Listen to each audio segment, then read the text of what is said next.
Olá todo mundo, tô eu aqui de novo, profeta da onde? Bananeira. Mais uma vez lembrando, não é da goiabeira, é da bananeira, tá, gente? Bom dia para todo mundo, pelo menos aqui é dia agora, quando você estiver assistindo, não sei, né, qual horário vai ser. Mas enfim, hoje eu queria falar sobre um tema que eu já tem alguns dias que eu venho pensando sobre isso. E outro dia encontrei uma amiga querida na cidade aqui do Açu. Aí ela me deu um abraço e disse: só tem uma coisa, um defeito no seu canal. Aí eu disse: pronto, agora eu vou receber uma crítica, a edição tá ruim, tal. Porque na verdade não faço edição, né? Todo mundo tá percebendo aqui, que a quem acompanha os vídeos, que não tem corte nenhum. Eu começo e termino com todos os erros e tal. Por que eu faço isso?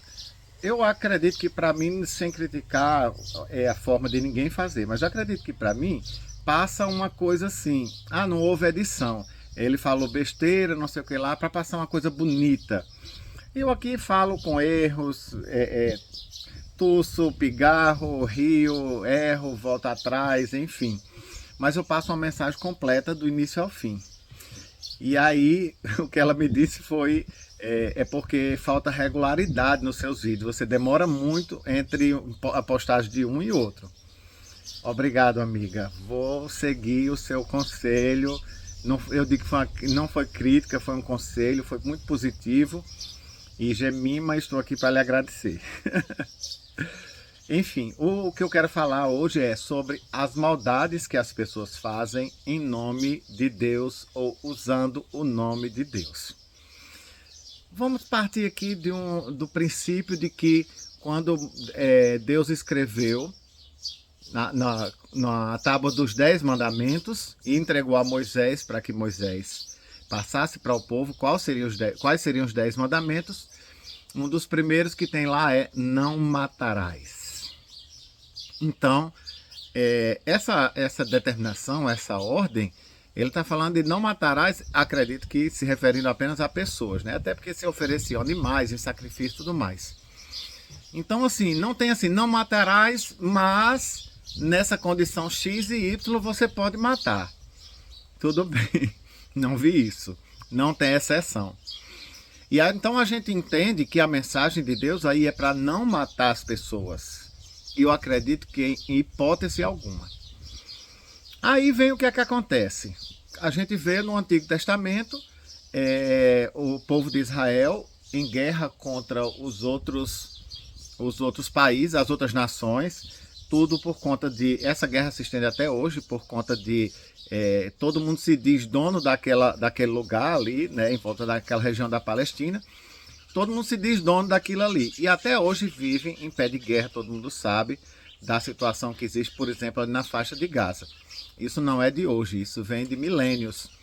E aí teve uma época que o povo, por exemplo, tinha ido para o Egito e de lá todo mundo voltou para a Terra Prometida. E nessa volta para a Terra Prometida foi muita mortandade. Qualquer nação que se levantava contra o povo de Israel estavam todos devidamente autorizados a matar. E foi muita gente, mas muita gente morta nesse sistema aí de repatriação ou apropriação da terra por Israel. E aí, inclusive, matavam-se, homens, os soldados, os anciãos da cidade, mulheres, crianças, gente que não tinha culpa nenhuma. Mas está escrito lá como se fosse atribuído a Deus. Aí eu pergunto, a Bíblia, não tenho dúvida, e prego e defendo o direito de exercer minha opinião, de que foi devidamente inspirada por Deus. Agora, tudo que foi devidamente registrado foi exatamente do jeito que Deus mandou? Pergunto eu. Porque Deus prometeu aquela terra para o povo de Israel. Agora, será que Deus mandou matar todo mundo, mulheres e crianças e anciãos, pessoas enfermas, pessoas com deficiência? Será que essa ordem partiu de Deus mesmo? Que Deus tão cruel seria esse que odiaria todo mundo que se interpusesse no caminho do povo de Israel? Pergunto eu. Alguém vai me dizer: mas a Bíblia não erra. A Bíblia não erra. Mas os registros que as pessoas fizeram, muitas vezes pode estar com um pouco de confusão aí nessa história.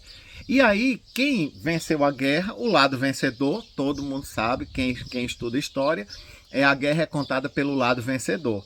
Aquelas nações que estavam lá, que foram mortas, dizimadas, nunca puderam contar a história. Por quê? Porque todo mundo morreu. Então, quem escreveu aquilo ali, atribuiu aquilo a uma ordem de Deus, de que foi Deus que mandou matar todo mundo ali. Aí você pergunta de novo, mas a Bíblia não erra em absolutamente nada. Eu retorno a afirmar, não erra. Mas quem escreveu foi inspirada por Deus, mas quem escreveu ela foram os homens. E aí vou lhe dar um exemplo aqui, para primeiro fazer uma comparação. Não matarás, está lá. Não cobiçarás a mulher do próximo, não farás tantas coisas. Quem quiser procurar, procure lá na referência, é só botar no Google, os 10 mandamentos, está lá no livro de Êxodo. E aí vem Jesus, há muito tempo depois, muitos anos depois, e aí o que é que ele diz? Eu vou resumir esses mandamentos todos em 2. Amar a Deus sobre todas as coisas e ao próximo como a ti mesmo.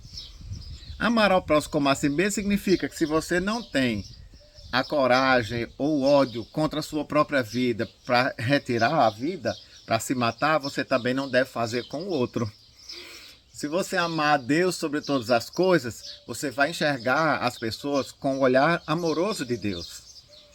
Então você vai se parecer com Deus e agir como Ele em relação a amor, misericórdia, perdão, a tudo isso. E esse mesmo Jesus, o Filho de Deus, que também é Deus, chegou e disse assim mais, quem quiser é só procurar no Novo Testamento, e eu já fiz um vídeo aqui nesse canal falando sobre isso. Se alguém por acaso lhe bater na face, aí você oferece a outra face. Se alguém obrigar você a andar por 1000 metros, vou dar uma medida aqui, ou 1 quilômetro, vai com ele 2 quilômetros. Se alguém lhe puxa a capa, lhe deu a outra veste também. O que Jesus está querendo dizer é muito contrário daquela ideia de que Deus mandou matar, dizimar, estrangular, estripar todo mundo. Parece-me aqui são 2 deuses diferentes. Ou são registros diferentes que alguém fez sobre o mesmo Deus? Aí você pergunta, sim, mas a Bíblia tem isso de fazer um registro diferente? Tem, e eu posso provar. Eu vou colocar aqui nos comentários os textos onde eu vou tirar. Eu não vou ler os textos, porque são 2 capítulos inteiros e o canal aqui não é o caso da gente estar lendo a Bíblia, ler o trecho todo. Mas o primeiro, você procura no segundo livro de Samuel. Quando você encontrar na Bíblia assim, 1º e 2º Samuel, 1º e 2º Reis, 1º e 2º Crônicas, na verdade é porque era um livro só. E quando alguém foi dividir entre capítulos e versículos, que não foi escrito assim, capítulo 1, capítulo 2, capítulo 3, verso 1, verso 2, verso 3, isso foi feito apenas para facilitar a pesquisa e a leitura. Então as pessoas dizem, está no livro de fulano de tal, capítulo tal, versículo tal. Tem gente que decora isso. Eu não tenho essa capacidade. Quase nunca fiz isso, eu não sei dizer. Sei o que existe e posso dizer, fazer uma pesquisa antes e dizer para você, está no livro fulano de tal, capítulo tal. De qual eu não sei dizer, mas eu fiz a pesquisa e estou citando.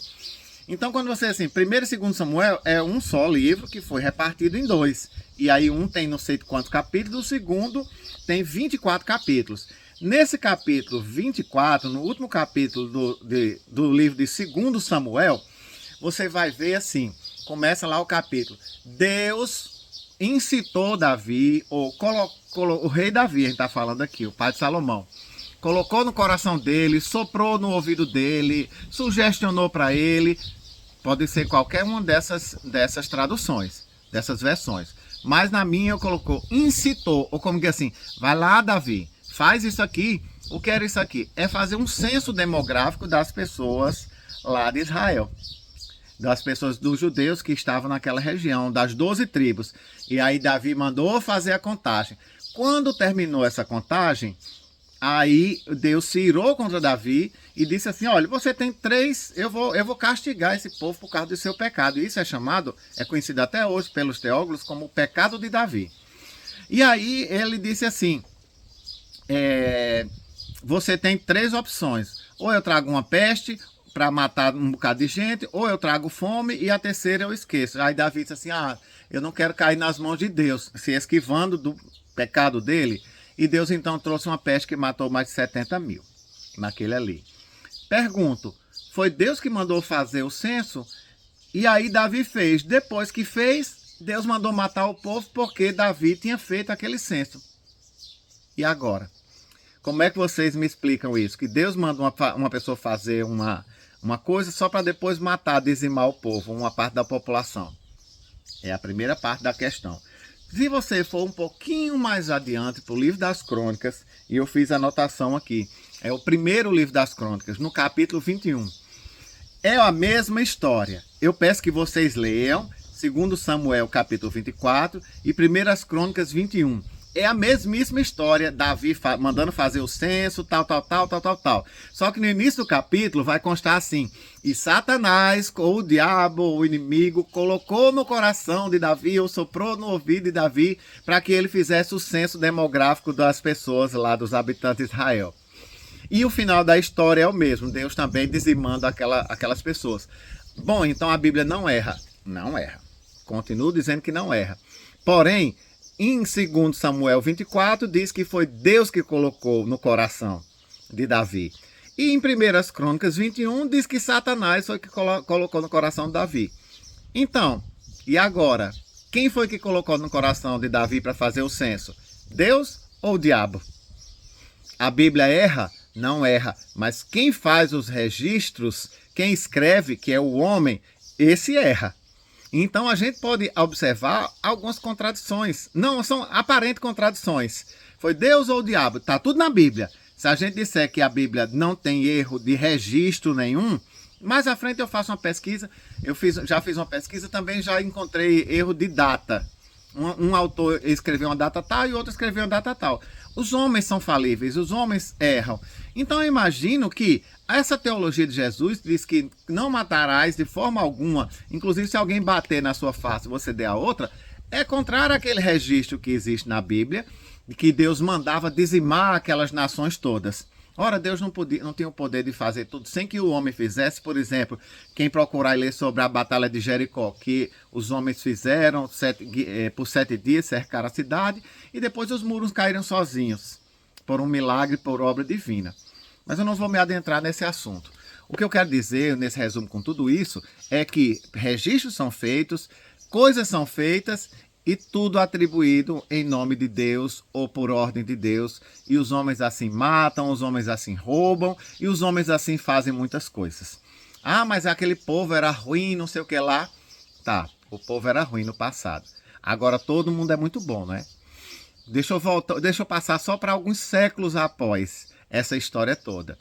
Na época em que Portugal começou a escravizar as pessoas oriundas da África, né, os habitantes da África, os primeiros habitantes, onde surgiu o berço da civilização, depois é que veio a Europa, enfim, eles se acharam no direito de pegar aquelas pessoas sem pagar nada por ninguém, ou talvez até teve alguma... Bom, não vou entrar nesse mérito. Pegavam aquelas pessoas e vendiam como escravos.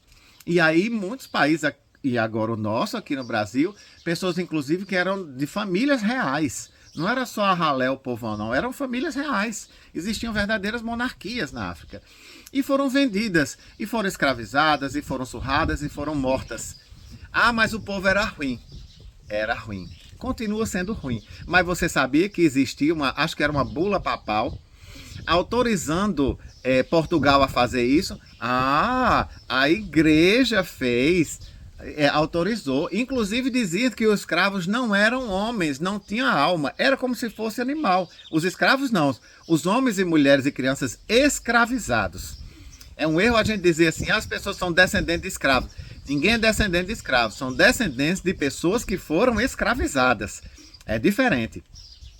Mas voltando ao assunto, mas era a igreja daquela época, não sei o que lá, era o que o povo fazia em nome de Deus naquela época.